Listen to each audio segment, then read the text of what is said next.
عليكم ورحمة الله تعالى وبركاته دمانتين وين سلامي داودياش channel كي ku xiran ama raba hadii inay ku soo biiraan waa markii igu horeysay aan ka soo muuqanay aalada YouTube-ka waxaan aad ugu faraxsanahay inaan ka soo muuqdo YouTube-ka in badan waa ku rajo weynaa inaan ka soo muuqdo balse Ilaahay haduu ii hirgeliyay waana ka soo muuqday oo ku faraxsanahay inaan ku soo biiro YouTuberada Soomaaliyeed waxaan rabaa inaad igu soo dhaweysaan YouTube-ka subscribe-ka igu caawisaan oo ii saartaan rajadeedu way ahayd inaan maalin camera inta soo hordhiga hadlo laakiin maanta Ilaahay ii suurtageliyay waa 2021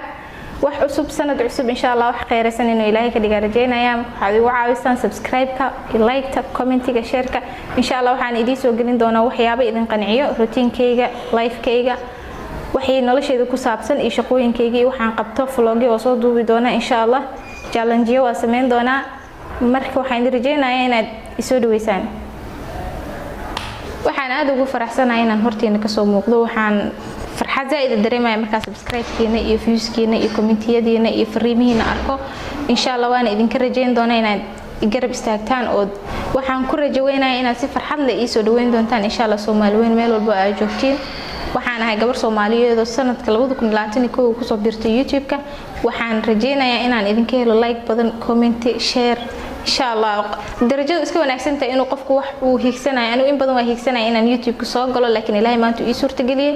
waana rajeyn doonaa inaad iga caawisaan